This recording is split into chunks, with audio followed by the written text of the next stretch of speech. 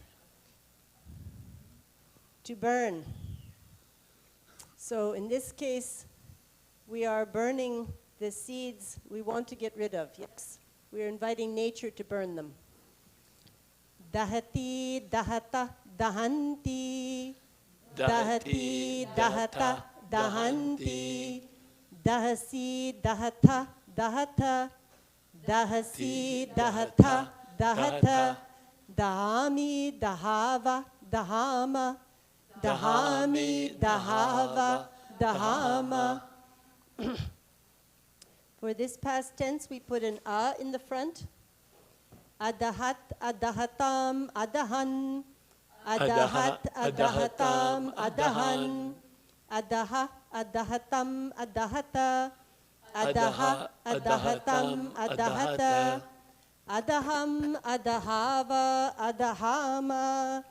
Adaham, adahava, adahama. Now, if we are giving suggestion to burn, imperative. Dahatu, dahatat, dahatam, dahantu. Dahatu, dahatat, dahatam, dahantu. Daha, dahatat, dahatam, dahata. Daha, dahatat, dahatam, dahata. Dahani, dahava, dahama. Dahani, dahava, dahama. And we should burn. Dahet, dahetam, daheyu. Dahet, dahetam, daheyu. Dahe, dahetam, daheta. Dahe, dahetam, daheta. Daheyam, daheva, dahema. Daheyam, daheva, dahema. Dhakshyati? And do you throw aspiration forward? Okay. So now this da, der, dhator, gha. And then jashastator, no, that might be a different one. Anyway, we are doing a little bit of sandhi here. So you see this e that comes before. This e is with many verbs. We insert the e between the verb and the ending. But there's a lot of verbs we don't.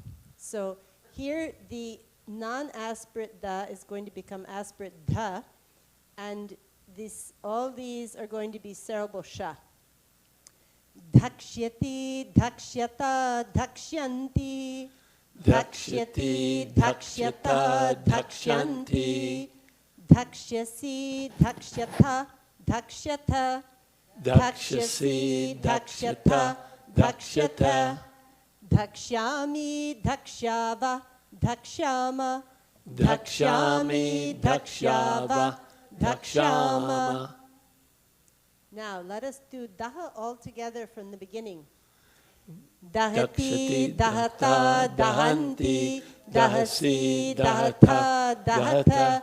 Dahami, dahava, dahama. Adahat, adahatam, adahan. Adaha, adahatam, adahata. Adaham, adahava, adahama.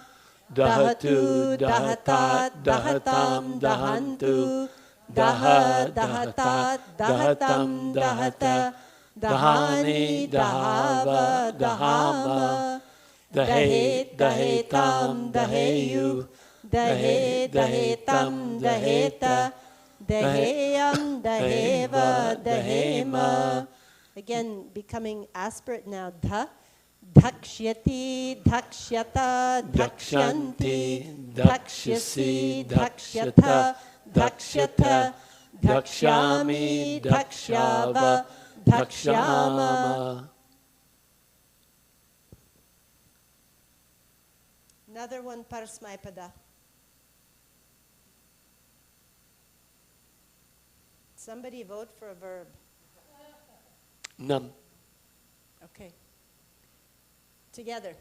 Namati, namata, namanti, namasi, namata, namata, namani, namava, namama, anamat, anamatam, anaman, anama, anamatam, anamata, anamam, anamava, anamama, namatu, namata, namatam, namantu, nama, namata, namatam, namata, namani, namava, namama, name, nametam, nameyu, name, nametam, nameta, nameyam, nameva, namema.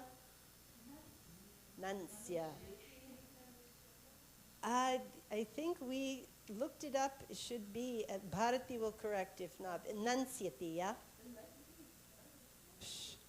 We will do something where the E comes, but this, not this one. So then, what happens with the ma meeting with the sa is nasals are very adaptable. So it is going to be pronounced the same part of the mouth we pronounce sa. So everybody say sa. Sa. Where do you feel your tongue? By the teeth, yeah. So now we are going to say nan. Say nan. Nan. Syati. Syati. Together. Nansyati, nansyata, nansyanti, nansyasi, nansyata, nansyata, nansyami, nansyava, nansyama. One more parsmaipada. Vad. Wonderful. Vadati, Vadata, vadanti. Oh, excuse me, I forgot to, some may not know meaning. Vad is to speak. So, we are speaking here. And did we say nam is to bow to or to salute? That's the one we just did. So we have saluted and now we are speaking nicely.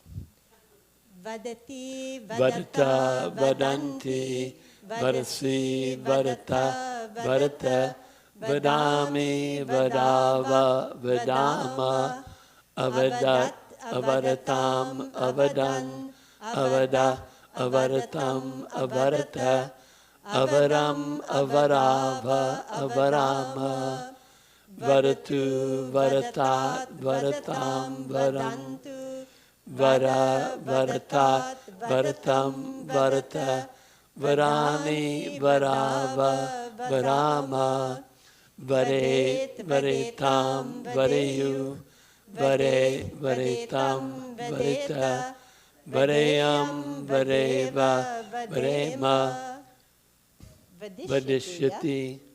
Okay, so here we are inserting the E, and before the E, that changes this dental sa to cerebral sha, and we did panini of that in August. Very nice. We have panini for everything, but today we just remember that it changes.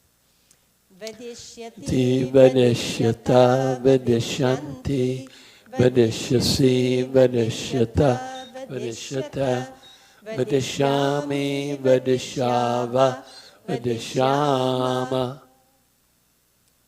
All right, so we are feeling washed a little bit, yes? It is better. Now, atmanepada. Somebody give me a nice atmanepada verb. Lub. Not lub. Not lub. Not lub, because we're not getting any. Well, we could get the washing machine of the mind, so I take it back. All right. Lub, aspirate, baha, lub. We are getting only unselfish things. Lub. So this is different side, and I will just lead endings alone are divine. So let's do endings in present tense. Ate ete ante, ate ete ante, ase ete ante, ate ete ante, e ave amehe, e ave amehe. Keep going.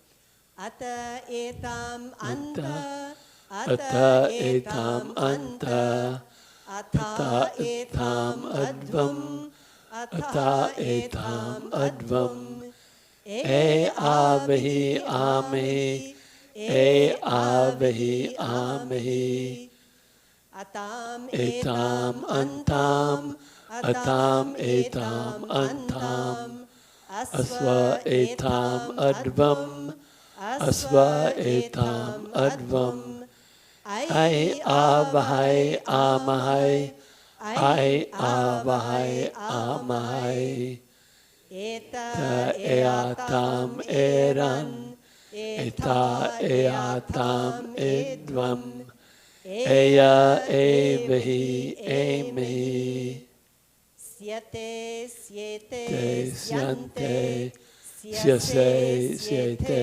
syante, sye syavahe syamahe. You don't even need a verb to get high. You just take endings. So now let us take lab, aspirate bha, and we are obtaining only good things, only grace. Labate, labete, labante, labase, labete, labadve, labhe, labhave, labamahe. Again, a goes in front and past. Alabata, alabetam, alabanta, alabata, alabetam, alabadvam, alabe, alabhavehi, alabamahi. Labe, labetam, labantam, labasva, labetam, labedvam, labe, labhavahai, labamahai, labeatam, laberan, labeta, labeatam, labedvam, labeya, labevi, labemi. Lapsyate? Okay, so this is another wonderful opportunity to have sandhi. So on the alphabet chart, which is over there a little bit covered up, you will see that letters come in two colors. So red ones are unvoiced or hard, and black ones are soft. And this change goes back and forth in Sanskrit all the time. We're always changing ta to da and back and forth. Here we are changing bha to pa, because this sa, you will see when we get the alphabet back, is red. So they have to come together. They are both, we're going to have a hard letter to meet a hard letter. So we're going to obtain lapsyate, lapsyete, lapsyante, lapsyase, lapsyete, lapsyante, lapsyase, lapsyete, lapsyadve, lapsyase, lapsyete, lapsyadve, lapsye, lapsyave, lapsyamehe, lapsye, lapsyave, lapsyamehe. Together again. Lapsyate, lapsyete, lapsyante, lapsyase, lapsyete, lapsyadve, lapsye, lapsyave, lapsyamehe. All right, so we have to do, well, we can do anything we like, really. We have 1/2 hour more before Deven comes back. I want to do I. It is a very lovely pronoun. But I think we can do another verb or two. So, Yeah, mudmodate, yeah? To be happy, isn't it? To delight, yeah. A happy verb, good one, and also atmanepada, pretty sure, yeah. So we are going to be happy in the atmanepada. We can, after that, we can be happy in the parsmaipada with nand. So we are balancing. Together. Modate, modete, modante, modase, modete, modadve, mode, modave, modame, amodata, amodetam, amodanta, amodata, amodetam, amodadvam, Amode, amodave, amodame. Excuse me.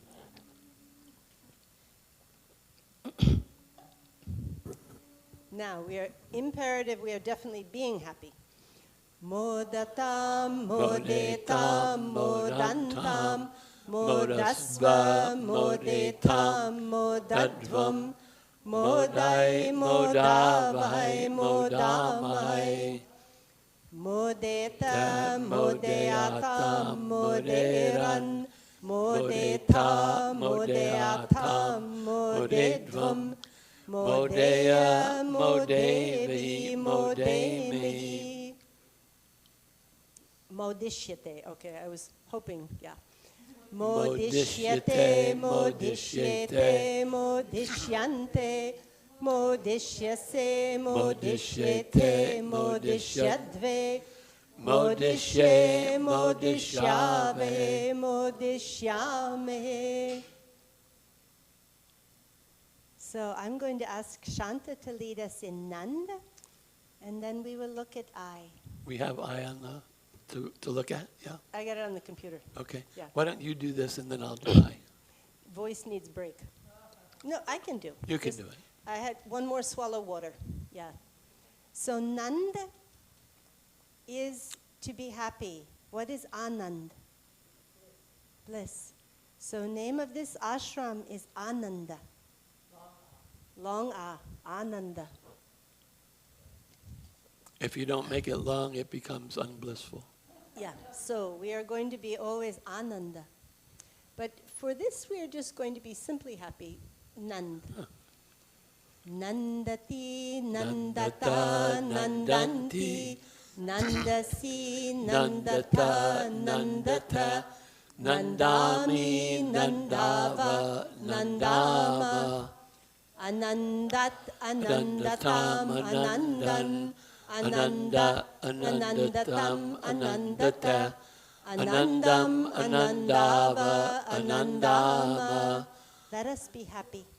Nandatu, nandatat, nandatam, nandantu, nanda, nandatat, nandatam, nandata, nandani, nandava, nandama, nandet, nandetam, nandeyu, nandehe, nandetam, nandeta, nandeyam, nandeva, nandema.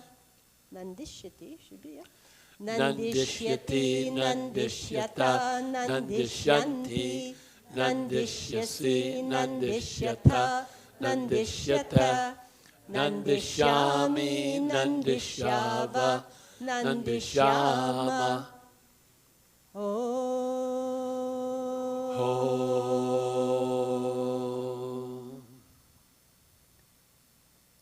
Do the hands again.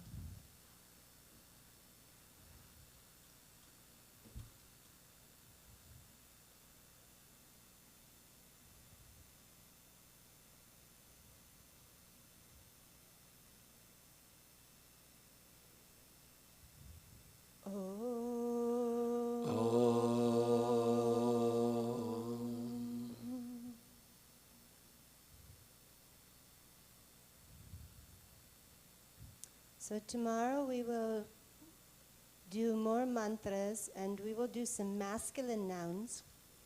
But I think it is not bad that we led with feminine today, because worldwide it is usually the opposite. So but we will make sure to get some masculine nouns tomorrow. What we are going to do now is switch back to the computer where I have typed up I, we both, we all. Sorry? Oh, do you have it written? Ah. Okay, well maybe for tomorrow we will bring it. I didn't realize you had done a chart. That's fantastic. So the question, who am I? And who are you? All of these come up in very many verses. Kastvam koham kuta ayata. That should be Bhaja Govindam maybe. But these questions come up all the time. Thank you. And we are going to see what is this pronoun. And it's especially really nice chanting. So keep in mind that we're watering. We're still watering the garden. We're watering our seeds. When there's intention, then things can change.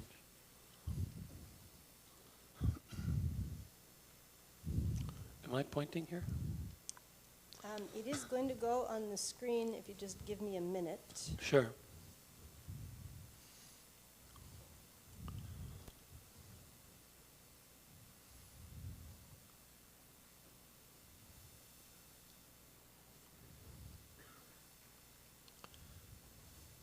Remember whether I put it before or after mantras.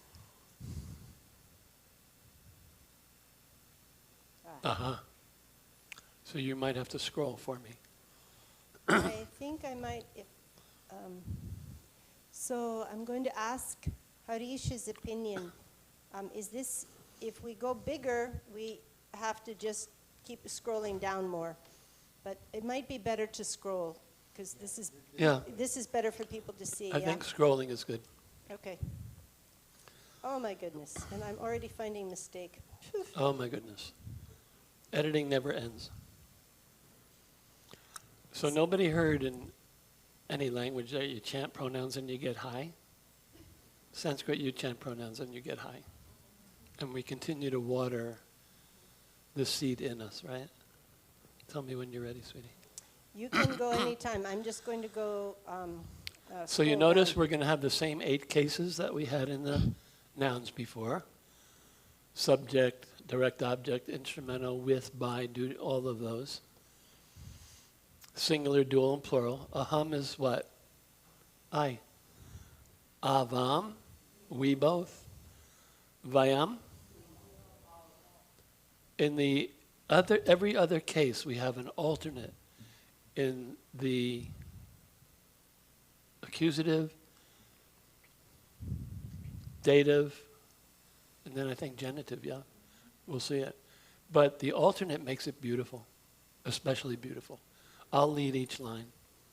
And I'm going to do each line twice, and then we do it twice together. Aham, avam, vayam, aham, avam, vayam, together. Aham, avam, vayam, aham, avam, vayam. And feel that vibration in us. It doesn't matter that it's pronouns. It's all Sanskrit. Again, together. Aham, avam, vayam, aham, avam, vayam. Aham, avam, vayam, aham, avam, vayam. Aham, avam, vayam, aham, avam, vayam. Mam, ma, avam, now, asmanaha. And then we'll do it a second time together. Together. Mam, ma, avam, now, asmanaha. Mam, ma, avam, now, asmanaha. Mam, ma, avam, now, asmanaha. Maya, avabhyam, asmabhihi. Maya, avabhyam, asmabhihi. Maya, avabhyam, asmabhihi. Maya, avabhyam, asmabhihi. You can feel those long ahs. They're very powerful. And then we have alternates again. Now we're in the dative. Mahyam me avabhyam now asmabhyam naha. Together. Mahyam me avabhyam now asmabhyam naha. Mahyam me avabhyam now asmabhyam naha. Mahyam me avabhyam now asmabhyam naha. Mat avabhyam asmat. Mat avabhyam asmat. Mat avabhyam asmat. Mat avabhyam asmat. This was from, so from me, from us, but from two of us and all. Genitive. Mama me avyo now asmakam na. Mama me avyo now asmakam na. Mama me avyo now asmakam na. Mama me avyo now asmakam na. Locative, in me. Mai avyo asmasu. Mai avyo asmasu. Mai avyo asmasu. Mai avyo asmasu. And vocative, please. We don't Oh, have no vocative and vocative. pronoun, right. Thank you. Thank you. And back, well, now let's do it all together. No leading from the top. Together. And let's do each line twice. Aham avam vayam, aham avam vayam. Let's do it again. Aham avam vayam, aham avam vayam. Mama avam now asmana. Mama avam now asmana. Maya avabhyam asmabhi. Maya avabhyam asmabhi. Mahyam me avabhyam now asmabhyam na. Mahyam me avabhyam now asmabhyam na. Mat avyo. Avabhyam asmat. Mat avavyam asmat.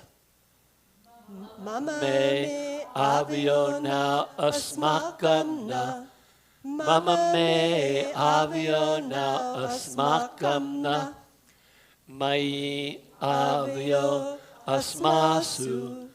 Mai avyo asmasu. Aside from Bharti, who can tell us one of the mistakes on this screen here? This is a test. Don't say. No, go away. So you see the Visarga, the H with the dot? H with the dot? H with the dot up there? What's wrong over there? No dot. Must be a dot. The dot means just extra air. Instead of na, it's na. Extra air. It's beautiful. So let's just feel this for a moment. Very powerful pronoun, feeling, powerful.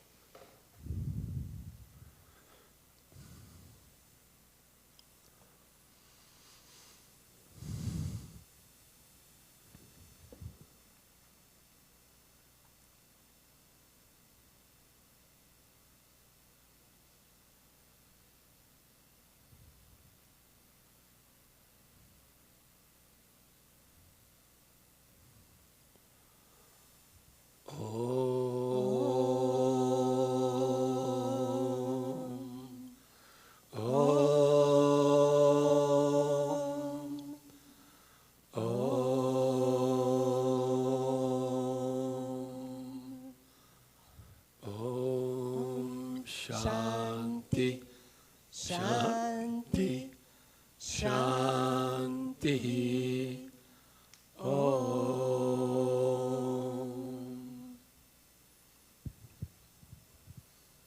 Shanta? Yeah. May I ask a question? Please. If we go back to the pronoun of I am. So we have, I think in the imperative, we have Maya with the long am. instrumental, sorry. But can you tell me if there's any relationship with Maya or illusion? That grammatically, I would say no. Philosophically, you could go huge on that, because one of the Maya is long ah. So illusion is different word, you could say. Long ah, both in the middle and the end of it is ending in long ah. But the Sanskrit language is characterized, among other things, by very free use of the passive voice. So it is very common to say in Sanskrit, it was done by me. And much more than we do in English. It's not considered good English to use passive too much. In Sanskrit, it is just one other beautiful variation. And we see that over and over again in the language. So if you were to say, done by me, maya kritam, really like, who is the doer? So that's where you could get linguistically Maya. I will invite Bharati, anybody else can comment on this, but I would say linguistically Maya and Maya are not related. Philosophically, the idea that we are the doer, yeah, is illusion. That's what Purnima was saying. I'm just repeating because she's not on mic. And Jayashree is going to contribute comment. So if in Devanagari, it would be Maya, right? It's not Maya, really. Yeah, Right. I can show it. I didn't have time to type this in both. So my question is, it's okay, but so Maya, if you write Maya and Maya, it would be the same way? No, because it's different. Yeah. Actually, it depends. So this is, I will make it big in just a sec. Whoops. So the word for illusion, Is Maya, right? Maya, and I need to make it proper font and then big. And it is long ah. Where did my Devanagari go? Okay, so then I make it.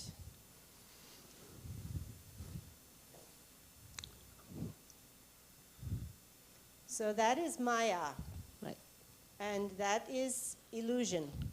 And if you take the pronoun by me, that is Maya. Right. All right, now let me put it in also. They do kind of sound alike, because with the semi-vowel ya after it, it kind of sounds like it makes it longer, but it's not really.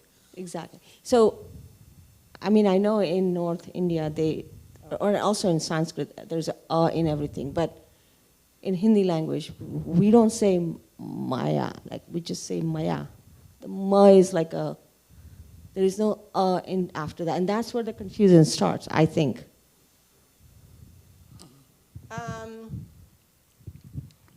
So let me just write this so that people will not get muddled as to which we are going back and forth to. Jayashree, say that again. Hold on, we need the mic for the people remote.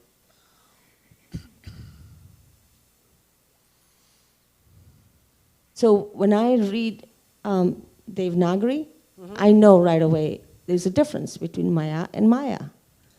And and this is why I always want to see the Devanagari, is because it's visually obvious. I would never mix up Maya with Maya. But the way we write it in non-Devanagari, it looks similar. And we even say it, I think Sanskrit is spoken that way. There is you kind of add the into it, like, but that's not how we do it in our language, like a Hindi or Gujarati. We don't extend that. So there's a It should confusion. not be properly extended in any case, no matter how you write it. But I think it should be the first one, everybody pronounce Maya, Maya, and then Maya. Maya. And it is quite different in sound. It does look more similar in the English writing. But thank you, Jayashree, for bringing this up, because it reminds us again that it's much better to have handouts in both. And I live with my husband who tends to do everything with A long, and it's like, because you read that A in it, and it's like, if you only just read it, you would know that you would not you can do it. Yeah, no. It is, the Devanagari creates more discipline, but having made I've made typos in every font possible. So it is, I'm not sure it is a question of writing, it is a question of you just have to be alert to what you are trying to say. So again, I think it's a good question if you want to ask who is the doer, because that is how it is. Doing is often done in the passive voice in Sanskrit. But Maya is a feminine noun in long A, and Maya is just this little baby pronoun. So it is what we had, the na. If you remember those verses, that verse from the Devi, where your chapa ja niswanena, I would have to do the whole thing to remember it. But that pronoun na is accusative plural. So it is asking the goddess to protect us all, not just me, but the whole of existence. You have to think. Accusative plural, dative plural, genitive plural. Is that na? Oh, na. And we have Om Sahana Bhavatu that we do before eating. Excuse me, this is this now. And it becomes in Sandhi, it becomes na vadhitam. But these optional forms can be very powerful. So what we have time for right now is one thing I forgot we were going to do today. We tried to balance meters, and we tried to balance deities and also vibrational feel of what we are chanting, verse-wise. So we have right now, Deven is upcoming in 5 minutes. His verse is very divine. We have either to do Avinayam or a verse or two from Achyutāśtakam. You choose. All right. Okay, so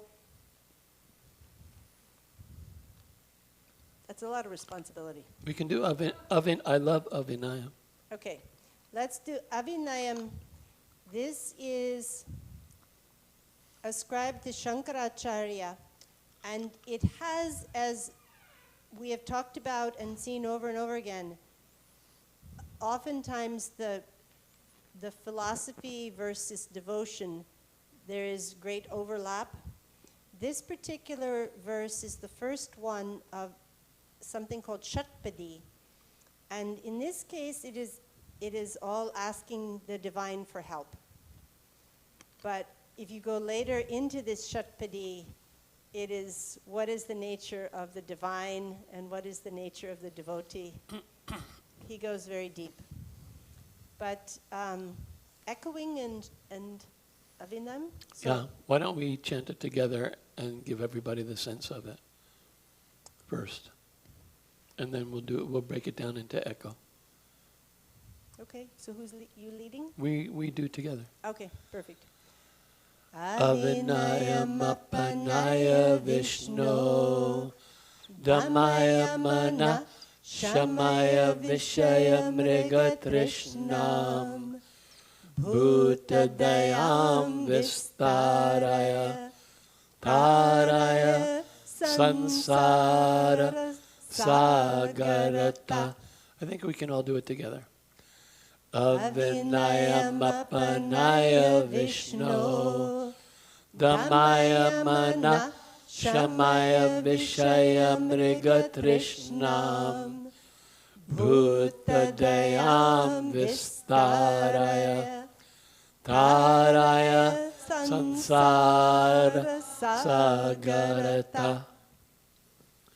So now we're going to echo it and we need 4 people who will follow me. And the most important thing is you have to remember your order.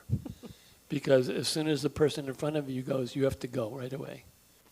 Because if you break the train can't leave the station. Something like that. So, meaning, should we do before or after? Yeah. Oh, do it now. Sure. Okay. Good idea. So, this is like Bharati or some other ones we've done, a lot of sentences. So, this is addressed to Vishnu, so case of address Vishnu. And first thing is, take away my lack of modesty.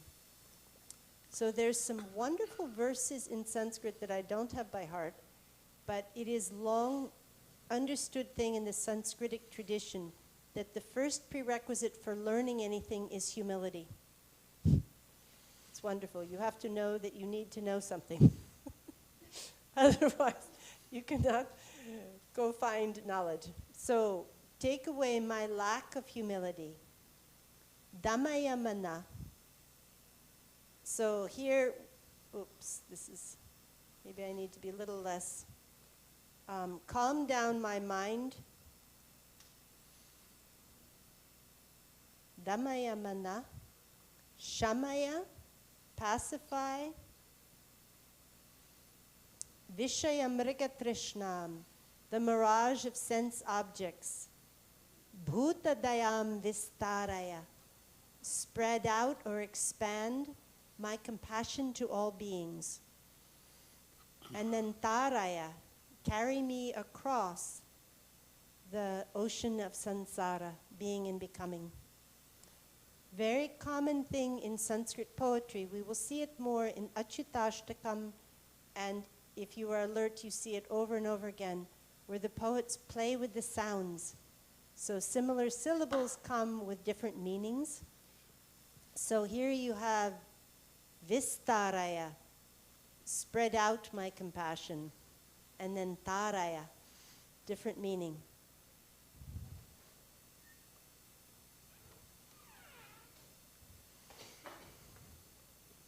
So why do I keep getting lost? I'm sorry. There. Okay, so we need 4 people.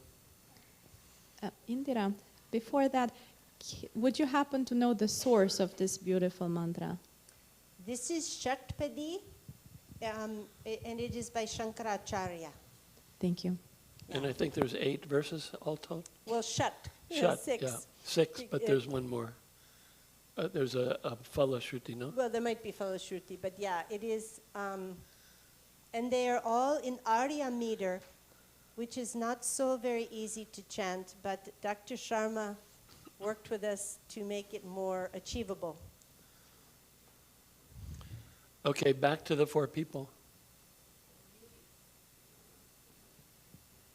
So somebody raised their hand. Sybil will go after me. Who will go after Sybil? Nobody? Amy, you go after Sybil. Who's after Amy? No? Manaswini will go after Amy. And then one more. It's easy. It's fun. Okay, Harish, remember your order because I'm not going to. I'm just going to lead. It's beautiful. Avinayam. Avinayam. No, they're doing it. You're not doing it. Everybody else sit and feel. You remember the order, right? Avinayam.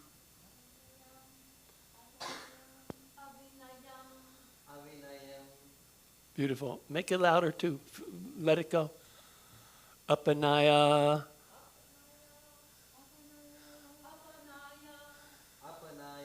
Vishnu.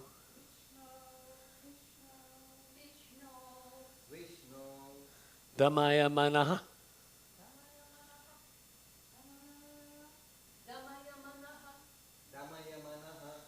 Shamaya.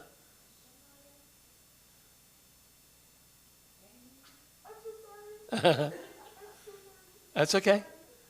Shamaya. Good. Vishaya mriga trishnam.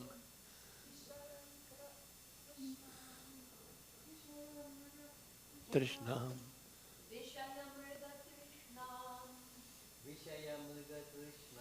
Beautiful. Bhutadayam vistaraya.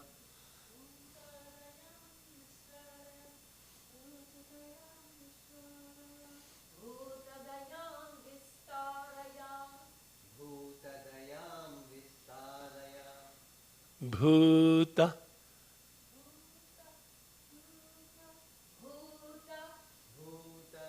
Dayam.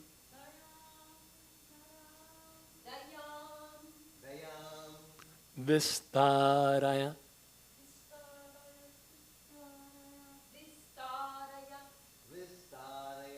Taraya.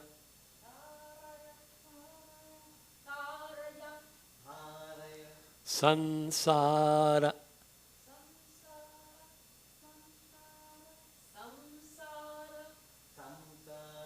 Sagarata.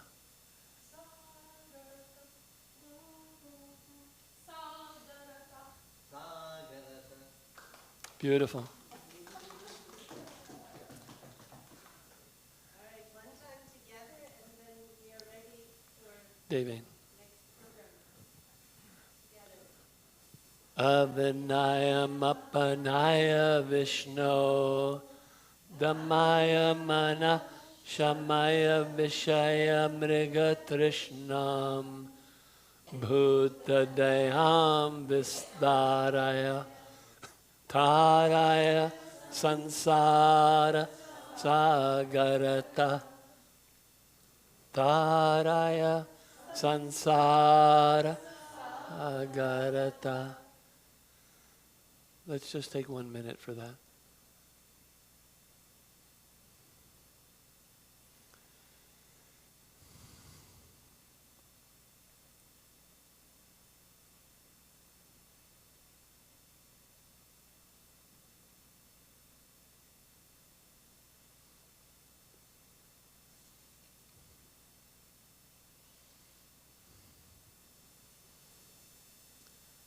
So Deven, we had all afternoon watering the seeds, and now we're lucky to have you back to help us let the seed grow.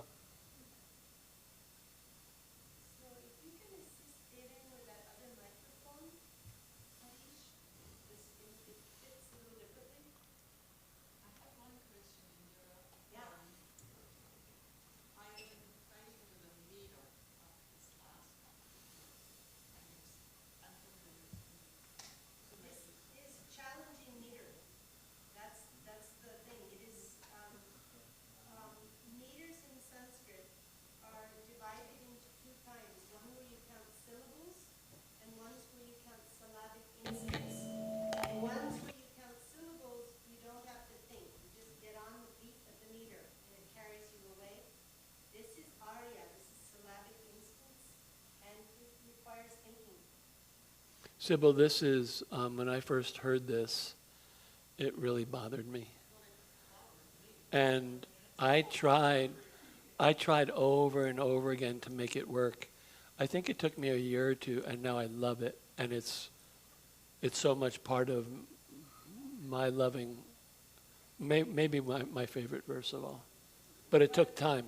It's different every time because it counts in this type of a meter, a long syllable counts for two short syllables. So it can sound very different one verse to another. So Arya meter is more challenging, and Dr. Sharma did the sweetest thing. We were introduced, Guruji taught us śabda-tattvaṁ years ago, and I had forgotten it.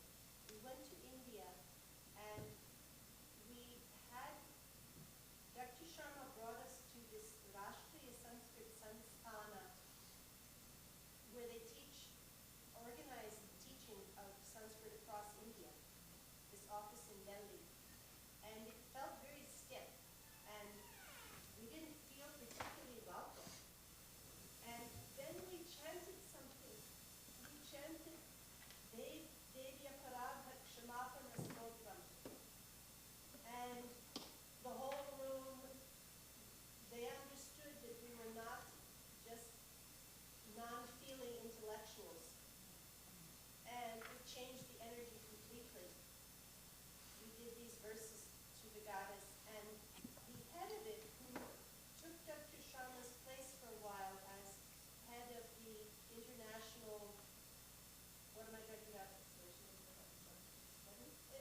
we went from disunity to unity. It was a wonderful thing. But that, Shastra did it beautifully, so nicely. So then we were asking Dr. Sharma to get us better at this meter, because it was challenging. And every time Dr. Sharma would do it beautifully, but I would say, Dr. T, you're doing a different tune every time you teach us. And we cannot learn it properly or teach it properly if we don't have a consistent tune. So he did this thing where the verse that we led with yesterday, it's śabda-tattvaṁ. Dr. Sharma would chant śabda-tattvaṁ every time he taught us Shakti. And that would help him remember the tune that he found that was consistently good for us, that we could follow. Because Arya meter, sometimes you can get very musically all over the place. And that can be wonderful if one person's chanting. But to have a group chant nicely, that's the hardest. So we picked this for the echoing idea. We did not pick it because, everybody can be successful chanting Arya easily together. It's a tougher nut to crack, as my mother-in-law would say. So better just to forget about it. No, but if it's done, you will hear people can do it so beautifully, like just fantastic. And for me, maybe nothing will beat how this scholar, Shastri, did it. But Dr. Sharma also did it so nicely, and we can do more in chanting classes again. We've done this in leader classes. You probably sort of come to, but it's one of those ones that warrants repetition. So now this is one of the most mystical, wonderful verses. Deven is going to have us repeat, and we will talk about it. And What is the difference between a syllable and a syllable instance? It has something to do with short and long? yeah, okay, so like on one kind of meter, you just count the number of syllables and then you say, what's the pattern of longs and shorts? That's most of what we chant, is analyzed that way. So we've done a lot of different meters this weekend. And if we were to analyze them, we would just say, okay, that's how many syllables. That's the first question. With Arya, you don't say, you say, it's almost like a long syllable gets two credits, and a short syllable gets one. And you have to say how many of those credits you get per pada.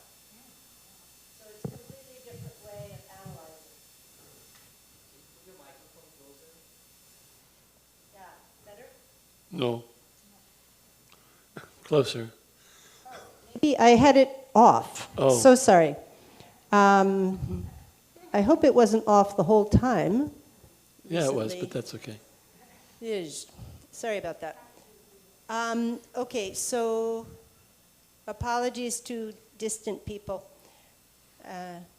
So anyway, difference between the one type of meter I'm repeating for those people who could not hear, is you count syllables and then you say, what's the pattern of long and shorts? And I had to smile at myself because what I've taught in the meter classes is if you're taking a quick look at something longer, what's the difference between shikarini and śabda-tattvaṁ that you can see at a glance? Shikarini starts with a short syllable. śabda-tattvaṁ always starts with a long. So that's an example of how you'd be sort of figuring out the meter of I want to say normal, but what I would say more accurately is more common type of meter. But truthfully, many things are written in Arya. Dr. Sharma loved to write in Arya. It's just the analysis is different and the chanting is a little trickier. With the other meters, there's one long stotra to Shiva that we all like very much, called Shiva Mahimna Stotram. And we were doing it for our granddaughter. And once you start, you do, I think, almost 40 verses before you change meter. And it's like you board the train. Mahimna paramte, and then the next line is, the next verse starts, atita pantanam. And the beat is the same. The meaning is different, the words are different, but you can chant with the same tune, same beat. I think this is where we would hear the bell ring and the next speaker would come. Yeah, absolutely. So that is, the next speaker is going to actually be leading something in shloka meter, and shloka meter is not complicated like Arya, but it is less of a train you board than other meters. But that is enough. The weekend is not primarily meters, but it's a good question. Thank you. Well, one thing I can add about Arya, and the reason why it's so popular is that there's more flexibility in reciting it and composing it. I can sit back here, or have to come up there? You should come up so people can see you. For that reason, it's musical. It's coming from a more regional vernacular. You can play with it a little bit, and there's all these varieties, as Indira ji was saying, that some are 12, 15, 18, 12 on the 4. Some are 12, 18, 15, 12. Some are 12, 15, 12, 15, depending on how many of those syllabic instants you want to. And so it's much more flexible. That's why I think poets like it too, because they can do whatever they want, whatever words they want to put together, they can fit it in these different schemes a little bit easier, maybe. Who knows? There's a great deal of beauty written in all meters, so yeah. It's harder to compose.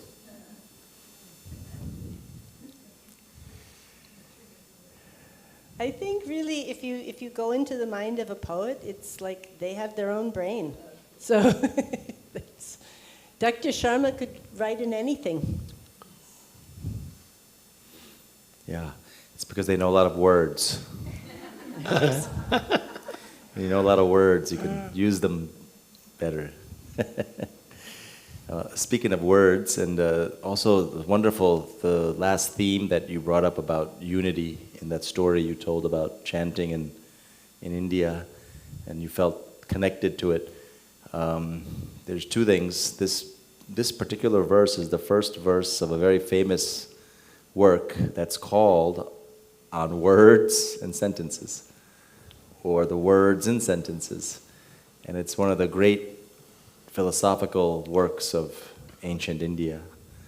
It's the philosophy of grammar, philosophy of sound and words, which is somewhat unique. As most of you know, most philosophies in India essentially, even if they don't begin that way, they focus on the question of how can we be liberated from suffering, or how can we find happiness through a particular thought world. So maybe Nyaya doesn't begin that way, but it speaks to that question. Or Vaisheshika, these, the physics and logic. Of course, Vedanta and Sankhya and the things that you know well automatically do it. But this is one of the few traditions in the whole world, and this is why it's so significant that we're doing it, that actually takes freedom from, or liberation, or heaven, svarga, whichever one you're interested in. That grammar is a way to it. Understanding words and sentences they use the word sopana, stairway. It's a stairway to heaven. And so it's one of the few traditions in the whole world that actually dwells on this. So that's the words part, the sound part. But the unity part, this tradition also essentially sees shabda as unified, as singular. And in that way, it's like Advaita Vedanta, but with the word and the meaning. So it's really attempting to think about our language and infuse it with freedom from suffering. It's really interesting. And this is the first verse, so we can chant it.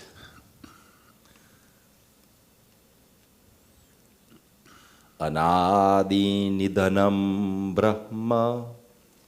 Anādi-nidhanaṁ brahma. śabda-tattvaṁ yadakṣaram. śabda-tattvaṁ yataḥ. vivartate rtha-bhāvena. vivartate rtha-bhāvena. prakriyā jagato yataḥ. prakriyā jagato yataḥ. prakriyā jagato yataḥ. prakriyā jagato yataḥ. Okay. So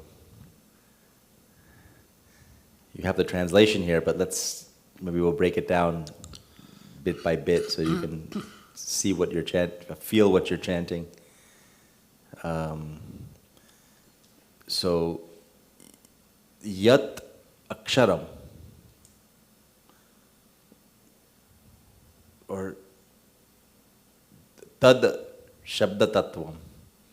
That śabda-tattva.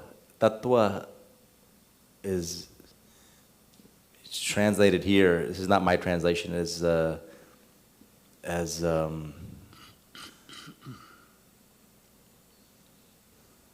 ultimate reality.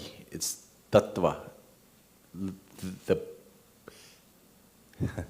The thing behind words, the truth, the actual reality that exists beyond how we think about it or how we talk about it. That's the best way of thinking about tattva on some level here. So that tattva, which is shabda, whatever that thing we think of as sound or word, or the thing which is the reality. And that is akṣaram. Akṣara. Akṣara and akṣara. You chanted the 15th adhyaya of the Bhagavad Gita this morning. Akṣaram is in there, right? Imperishable. It's akṣara. It's without, and so this is one word that exactly akṣara. And we sometimes think of akṣara only in the mundane sense of letter. How do we translate akṣara? Syllable or letter, but it literally means imperishable. It's something which is not dissolvable. It's sort of permanent.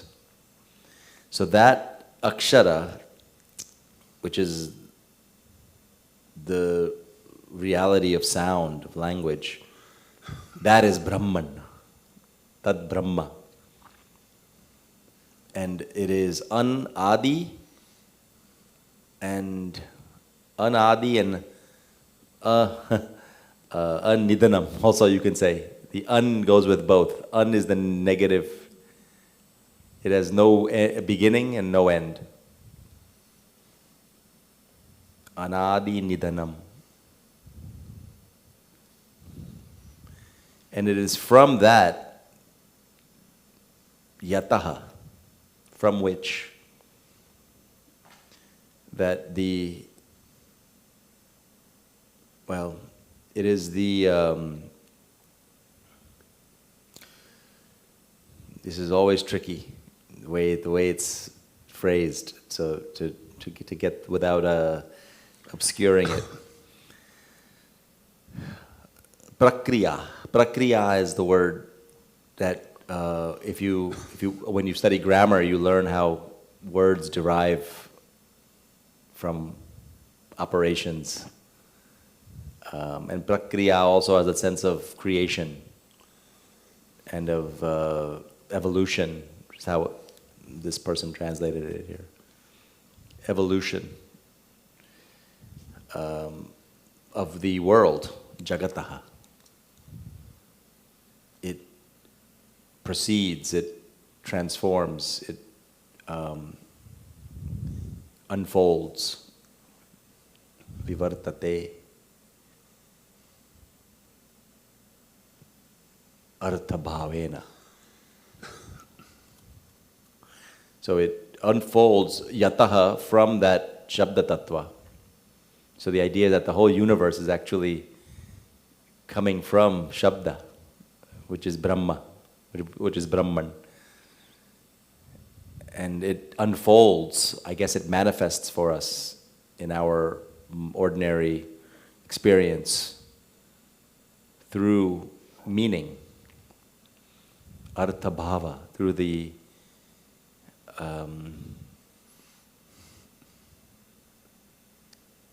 through what is intended and what is conveyed. I guess meaning has intention, conveyance, all kinds of technical things, but whatever that is, that's how we experience this principle, this first principle of sound, that is ultimate reality in our ordinary reality. It's quite amazing. And so the whole work is now talking about ordinary language and how it connects up with this ultimate singularity and unity of sound. And I suppose it, like most aspects of what we've been doing and what has been done today, there's that articulated version of the sounds that we experience through our senses, that is ahata, struck, makes noise, and then there's the underlying sound, which is unstruck, anahata, which perhaps corresponds, and the two of them are not different according to this tradition. They're actually one thing, but they're manifesting, one manifests in certain ways to us.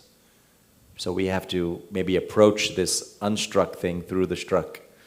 So we have to learn about words and meanings and grammar to get to this. And this is what this whole work is about. So I thought it'd be nice to share this. It's a wonderful beginning. And gives new meaning to when you study grammar and you learn words and syllables and sounds. And when you recognize you made mistakes and when you correct them, that it's not simply just about communicating on this one level, but you're actually maybe tapping into something deeper in the nature of our reality, our language. So, yeah. Guruji used to quote often, in the beginning was the Word, and the Word was with God, and the Word was God. Yeah. Book of John. This is, I suppose, what we have here, something similar. Ativa Sundaram. So chant it one more time and then I yield back the floor. I would say before we chant one more time, just go over the word by word meaning one more time. Anādi, without beginning. I mean, this is a compound, right? Adi and nidhanaṁ. Nidhanaṁ is a sense of something which comes to an end. So beginning and end, we can say. Adi-nidhanaṁ, anādi-nidhanaṁ. It is without beginning and without end. We cannot say much about the next word. Brahma. Shabda. We know we cannot say much about that word either. Actually, we can't say much about any of these words. But we don't have to in this room because we all know what's happening. So which is good. Tattva. Pardon? Well, shabda on its most basic level is just anything, like just anything, like a pot falling down a flight of steps is shabda. Right? There's that famous subhashita. Tum ta tum tum ta ta tum ta tum tum. It makes the sound of the pot falling down a flight of stairs. It's in shloka. Tum ta tum tum ta ta tum ta tum tum. So that's shabda.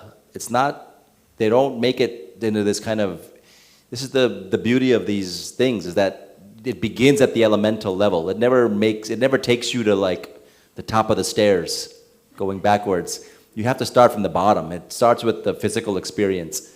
So shabda is actually the physical experience of sound at its most basic level. And that's why if you ever forget that and just start philosophizing, you don't really get what they're doing. So shabda begins with that.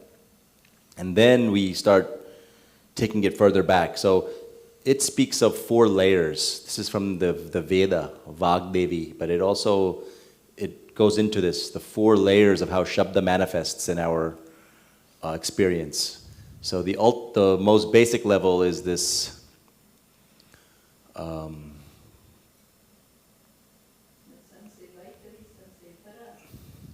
it goes from para, whichever way you want to start, but vaikari would be what we're doing, how we experience it through the senses and what we our languages perhaps is vaikari. That's all sometimes we just stay there. We don't even explore, we don't peel back the other layer. But behind that is another layer they call madhyama, sort of in between. Maybe the linguists get close to this one, that kind of universal language or universal grammar, or what is it in your brain that is behind language, the origins of language, which it was banned from discussing because it was not scientific enough. It wasn't like able to be understood scientifically. And then you have another layer, pashyanti. Again, light, seeing. Maybe there's something about sound and seeing that you can see. It's kind of a strange synesthesia that you're, just like the way the ancient rishis saw the Vedas, right? They were called mantra drishtarahas. They were called seers of mantras. They were called seers. They didn't actually hear the sounds, they saw them. This is what they're called. The Vedic rishis did not hear the mantras, they saw them. Mantra drishtaraha. And pashyanti is perhaps that. And supposedly if you can get to this layer, you can understand animals as well. And all the languages of the world are accessible to you in that deep layer of understanding the nature of sound. And then you get to para. What can we say about para? Soundless. Maybe para is the supreme, the highest, the most fundamental layer of whatever it is that we're doing, what reality is. So that's shabda. I guess I did have something to say about that after all. Thank you. Thanks for the prompt. Maybe it's not good to skip them too fast.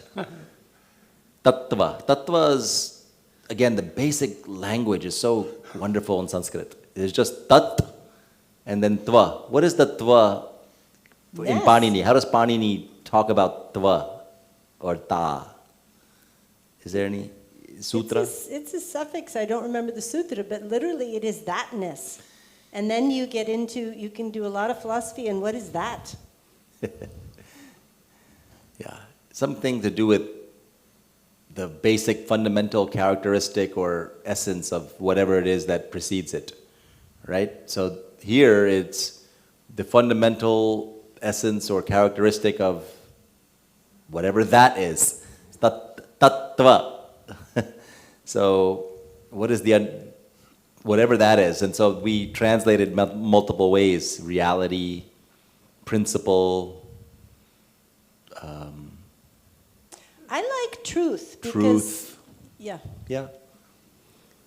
Or at least reality sometimes evokes unreality or whatever, but truth is like true nature, you could say. True also. nature.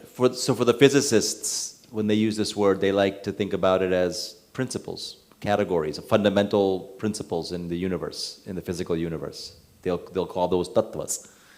But if you're talking about metaphysics outside of the physical world, something about higher truth, ultimate truth. So I think that these words are, we have multiple words for it. So, but the Sanskrit likes to keep it one word and have you, put your mind to what it might mean in that context.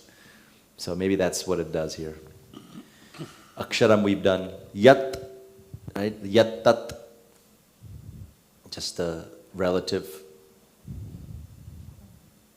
correlative piece there. Vivartate is interesting. Vivrit. How shall we understand this word? Anybody have any?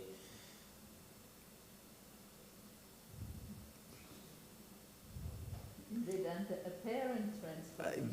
In Vedanta, in Advaita Vedanta, they speak of it as exactly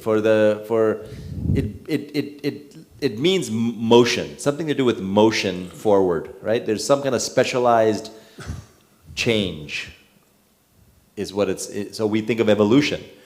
Evolution is a very specific type of change that has been theorized about how things move from one state to another. So vivarta is something like that. But in this case, we cannot go all the way to what Shankaracharya and the Advaita Vedantins might say, because this work is not necessarily connected with that philosophy, even though people have tried to connect it up. But it might be unfair, because this is a very perspectival, ecumenical work. You don't really know. It takes many sides or no sides, which is why it's wonderful. Yes? I was thinking I remembered something circular, and I looked it up. Yeah. And there is that idea of to turn around, revolve, to turn or move about. And meaning number 4 is to become. Yeah. So it seems like circular becoming, you could almost say. Yeah, I mean, the translator here just used the word occurs. Kept it simple. But it is always good to look derivation. Yeah, definitely.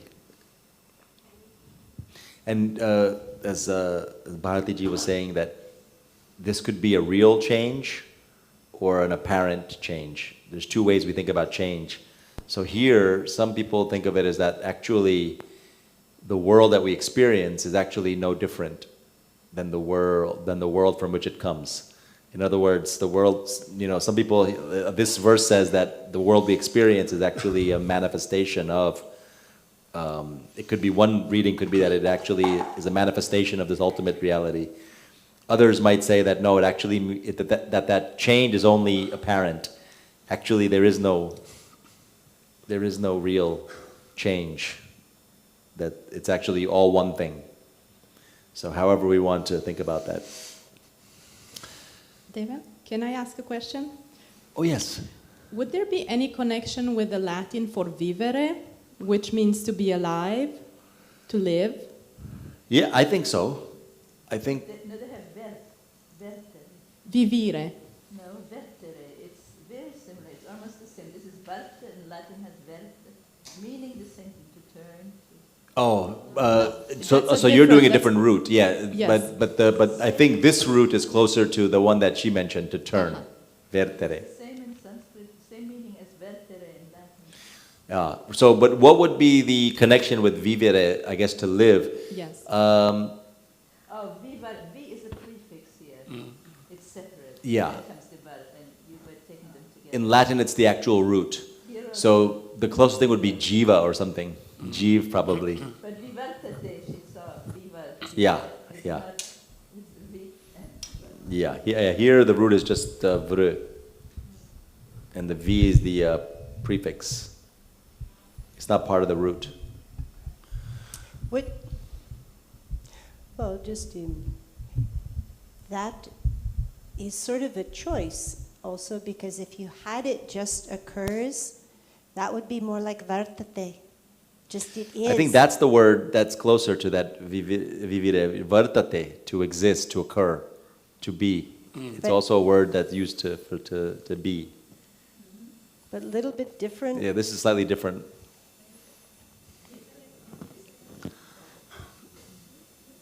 Isn't it interesting how these languages are so far apart from each other and yet they're so connected? Oh yeah, well we don't know, we can't even start there. There's a whole science of that, right? It was developed over 300 years and it's still being taught at universities, Indo-European linguistics. There must have been, just like sound is ancestor of us all, for our Vaikari languages, there must have been some common ancestor way back in the day. So maybe that's why we're all connected. It's another way of thinking about it, I suppose.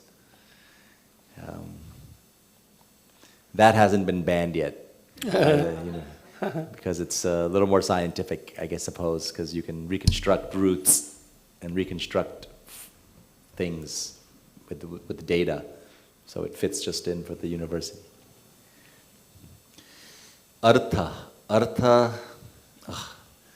This verse has all the words that are difficult to unpack easily. Artha means meaning. It means stuff, things, prosperity, wealth. It could mean purpose. It can mean anything you want it to mean. So meaning is probably the best, or just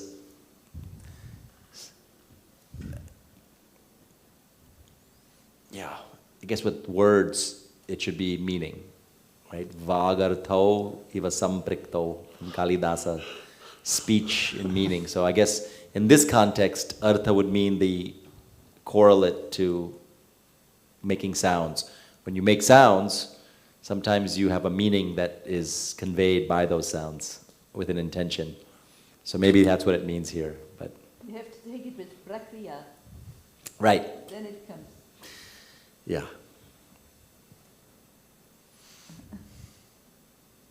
Is it singular or plural, prakriyā? That's a good question. I don't know. I think it's probably it's probably singular here. But they could be plural, and I guess it would make sense, because if we don't want to think of things being only in one stream. What does it mean? Prakriyā, and that would explain vivartate, artha. Well, the fact that it's in the third case, right? Bhava. There's another word there, rtha-bhāvena.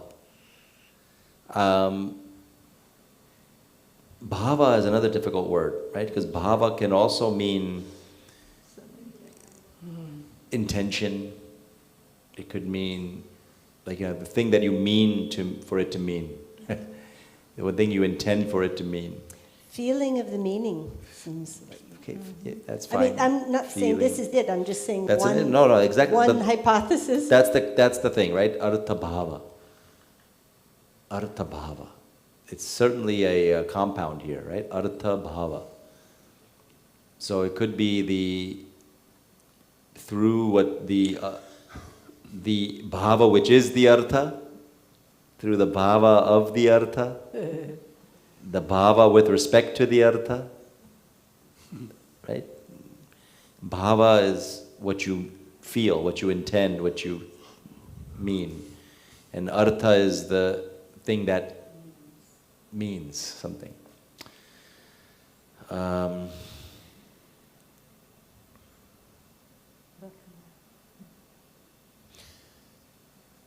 This prakriyā, now this person is obviously translated it as evolution, right? Is that the word that you see here for prakriyā?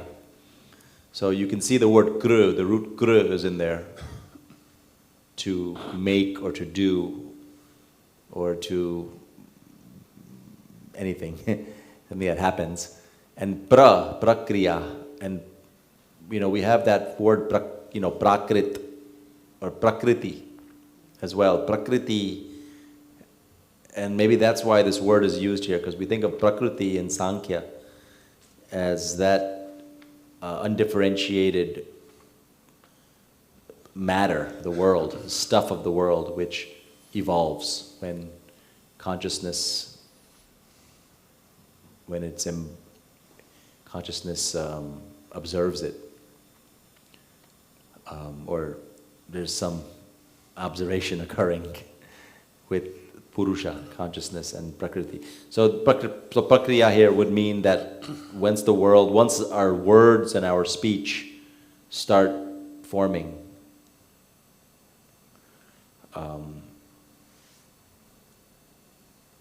the whole world starts forming. Maybe that's the idea. That the whole world is really an unfolding of our words and sentences. And that has its root in this ultimate reality of sound. Yeah. I think it's lovely that meaning number one, you could translate so broadly. Meaning number one, he gives way. What? Artha. No, prakriyā. Oh, prakriyā. Sorry. Way, manner, conduct. So, like the conduct of the universe. I mean, there's a lot more meanings. I'm not saying that's the ultimate one, but it's just much to interpret. Yeah.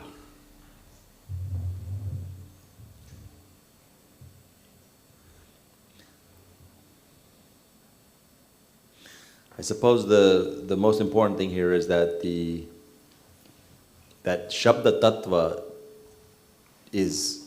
comes to us, and I think this is where he translated bhava as form, in the form of meaning. Right? Because bhava can also mean the condition or the essence of something. Right? The bhava.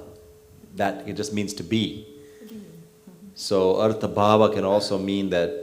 And sometimes in the third case, you can translate it as or through. It doesn't always mean, there's instrumentality there, but sometimes our prepositions with and by don't quite make sense. I remember Dr. Sharma being asked, I seem to remember, I can't be 100% sure of my memory sometimes.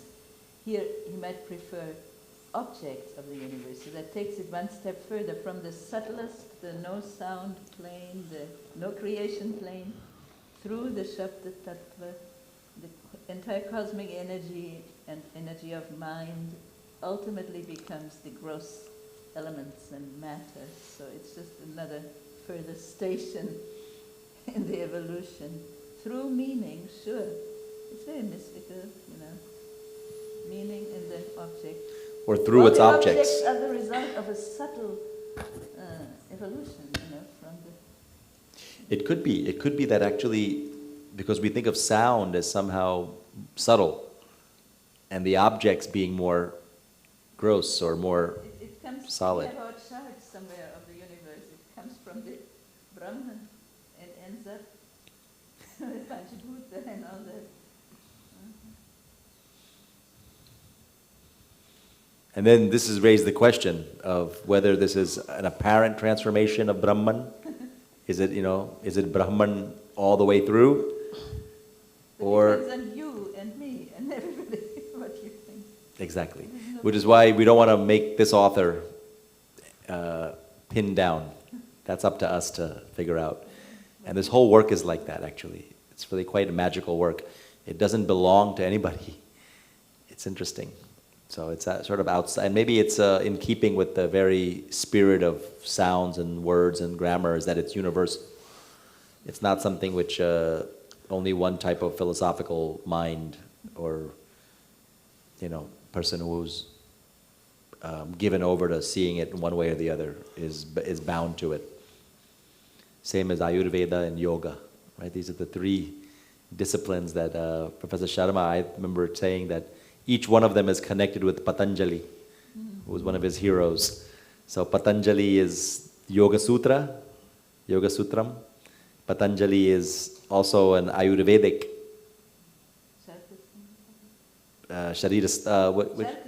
Charaka Samhita. And Patanjali is also, of course, the great grammarian. So, and speech is grammar, body is Ayurveda, and yoga is consciousness.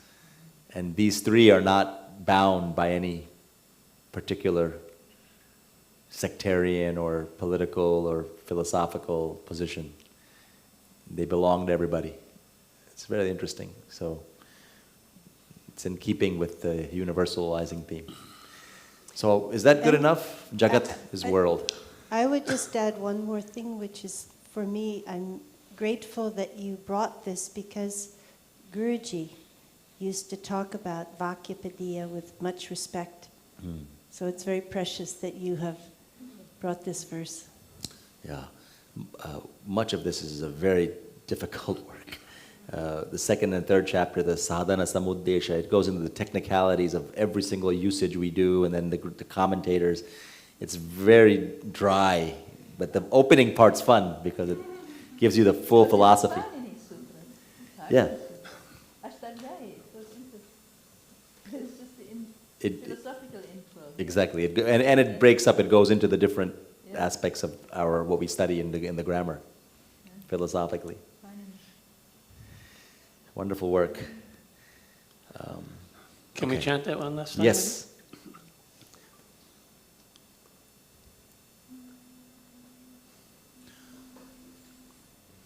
Anādi-nidhanaṁ brahma. Anādi-nidhanaṁ brahma. śabda-tattvaṁ akṣaram. śabda-tattvaṁ akṣaram. vivartate rtha-bhāvena. vivartate rtha-bhāvena. prakriyā jagato yataḥ. prakriyā jagato yataḥ. prakriyā jagato yataḥ. prakriyā jagato yataḥ.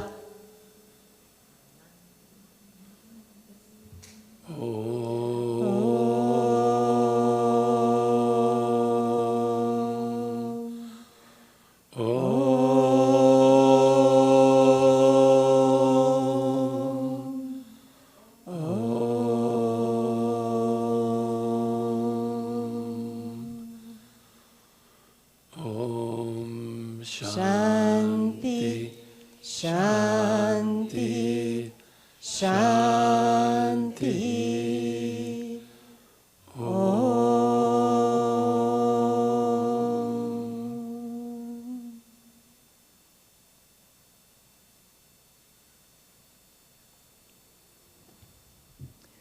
So we will go live again after fire ceremony. Bharati Devi will do some divine reading, yes? Yes, on the theme. On the theme. And then after that, Deven is going to help work with Charakaji, where we will see dance integrated with Sanskrit in a very special, beautiful way. So that will be after the reading tonight. Thank you so much. But that won't be the whole evening. Keep in mind for tonight, before you go to bed, you have to turn the clock back 1 hour. Yes, it's true. Oh. Today or tomorrow? Today, tonight. Get extra hour. So we get extra hour in Sanskrit. Before the morning program. Okay.